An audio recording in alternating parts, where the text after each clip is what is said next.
শুল্ক ইস্যুতে দ্বিতীয় দিনের মতো আলোচনা শেষ করেছে যুক্তরাষ্ট্র বাংলাদেশ। যুক্তরাষ্ট্রের বাণিজ্য প্রতিনিধি দফতর ইউএসটিআর এর সঙ্গে আলোচনা করে বাংলাদেশের প্রতিনিধি দল। ওয়াশিংটন ডিসিতে স্থানীয় সময় সকাল ৯টায় শুরু হয়ে দ্বিতীয় দিনের বৈঠক শেষ হয় ৩:৩০টার দিকে। বাংলাদেশ দলের নেতৃত্ব দিয়েছেন সেখানে বাণিজ্য উপদেষ্টা শেখ বশিরউদ্দিন, সঙ্গে ছিলেন জাতীয় নিরাপত্তা উপদেষ্টা ডক্টর খলিলুর রহমান, বাণিজ্য সচিব মাহবুবুর রহমান। বিভিন্ন মন্ত্রণালয় এবং দফতরের কর্মকর্তারা ভার্চুয়ালি অংশ নিয়েছেন সেখানে। সংশ্লিষ্ট সূত্র জানিয়েছে, বাংলাদেশের জন্য স্বস্তিদায়ক শুল্ক হার নির্ধারণ হতে পারে, তবে ঠিক কত শতাংশ হতে পারে তা নির্ধারণ করবে যুক্তরাষ্ট্রের প্রেসিডেন্ট ডোনাল্ড ট্রাম্প।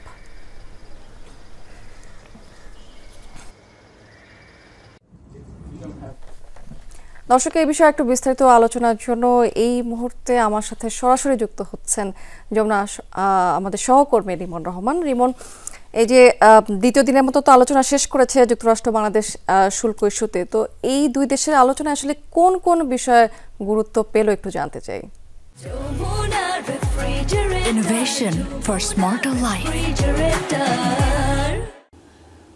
আসলে যুক্তরাষ্ট্রের যে বাণিজ্য দপ্তরের কার্যালয় এবং বাংলাদেশের যে প্রতিনিধি দল এখানে গিয়েছে ওয়াশিংটনে, মূলত সেই বৈঠকটি হচ্ছে এবং 2 দিনের বৈঠক ইতিমধ্যেই শেষ হয়েছে। আজকে তৃতীয় দিনের মতো যে বৈঠকটি অনুষ্ঠিত হবে এবং সেই বৈঠকে মূলত সার্বিক বিষয়ে আলোচনা হবে।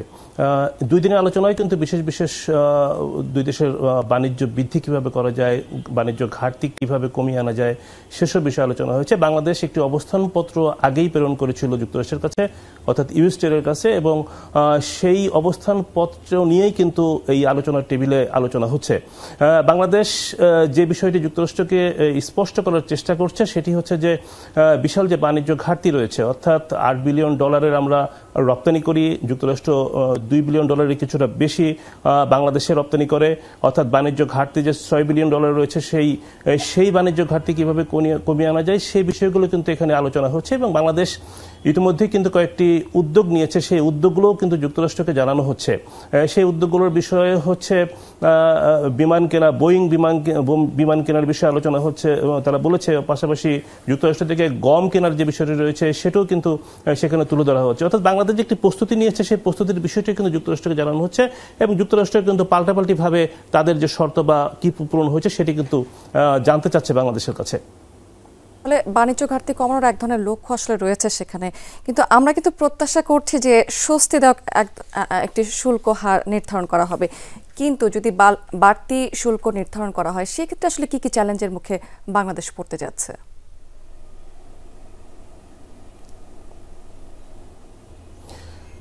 দেখুন, বাংলাদেশ কিন্তু যুক্তরাষ্ট্রের বাজারে 15% শুল্ক দিয়ে কিন্তু রপ্তানি করছে, কিন্তু এপ্রিল মাস থেকে যে নতুন শুল্ক হার নির্ধারণ করা হয়েছে সেটি কিন্তু বর্ধিত শুল্ক হার, অর্থাৎ সেই 15% থেকে বাড়তি শুল্ক হার সেটি কিন্তু প্রথমে 37% দেওয়া হয়েছিল, তারপরে জুলাই মাসে সেটি 2% কমিয়ে 25% করা হয়।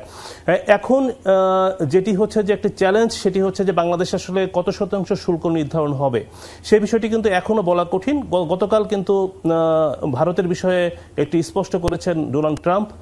তিনি বলেছেন যে 25% মতো হতে পারে শুল্ক, অর্থাৎ বাংলাদেশে এর আশেপাশে হতে পারে, কারণ বাণিজ্য সচিব যে গতকাল যেটা জানিয়েছিলেন যে 30% থেকে কিন্তু যেটি ইঙ্গিত পাওয়া গেছে যে একটু কমবে। আসলে কত নির্ধারণ হচ্ছে সেটি বলা মুশকিল, কিন্তু যদি বর্ধিত শুল্ক হার থাকে, অর্থাৎ আগের 15 পাশাপাশি এখন যদি 20 থাকে তাহলে কিন্তু বেশি হয়ে যাচ্ছে। বেশি হলে কিন্তু চ্যালেঞ্জ অনেক, সেই চ্যালেঞ্জগুলোর মধ্যে যেটি হচ্ছে বাংলাদেশের যে প্রতিযোগিতার সক্ষমতা সেটি হারানোর একটা সংখ্যা রয়েছে। পাশাপাশি যে আমাদের যে ভ্যালুয়েশন 40% করার কথা বলা হয়েছে সেটি যদি বাস্তবায়ন করতে হয় সেটিও একটি বড় চ্যালেঞ্জ। অর্থাৎ প্রতিযোগী দেশগুলোর সঙ্গে যদি বাংলাদেশের শুল্ক বেশি হয় তাহলে কিন্তু একটি বড় ধরনের চ্যালেঞ্জ তৈরি হবে এবং বাংলাদেশের যে রপ্তানি বাণিজ্য সেটি একটি বাধাগ্রস্ত হতে পারে। তাহলে বেশ কিছু চ্যালেঞ্জের মধ্যে আসলে আমরা পড়তে যাচ্ছি। আরেকটি বিষয় যে এই কবে থেকে আসলে নতুন এই শুল্ক হার কার্যকর করা হবে?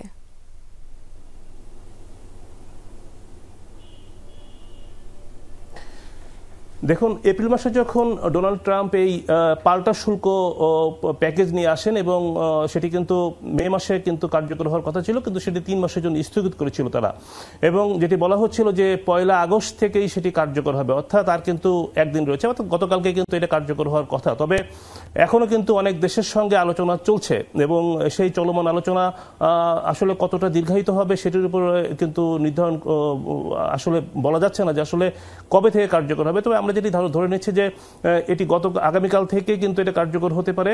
তবে যদি আলোচনা যদি অন্য দেশের সঙ্গে যদি না শেষ হয়, অর্থাৎ যুক্তরাষ্ট্র কিন্তু এখন আলোচনা চালিয়ে যাচ্ছে, তাহলে কিন্তু এটি 15 দিন হয়তো বেশি লাগতে পারে। অর্থাৎ যুক্তরাষ্ট্রের উপর নির্ভর করছে যে সে কোন কোন দেশের সঙ্গে কি কি বিষয়ে আলোচনা করছে এবং সে আলোচনার কতটা তারা অগ্রগতি করতে পেরেছেন। কারণ এরই মধ্যে কিন্তু জাপান সহ অন্যান্য ইউরোপীয় ইউনিয়ন সহ বিভিন্ন দেশের সঙ্গে কিন্তু তারা একটি চুক্তিতে পৌঁছে গেছে এবং সেই চুক্তির কারণে কিন্তু তারা সেসব দেশের ফয়সলা হয়ে গিয়েছে। পাশাপাশি বাংলাদেশ সহ কয়েকটা দেশ রয়েছে, সেই দেশের সঙ্গে কিন্তু আলোচনা চলছে। আলোচনার পরই আসলে বোঝা যাবে যে সে ডোনাল্ড ট্রাম্প কি করতে চাচ্ছেন।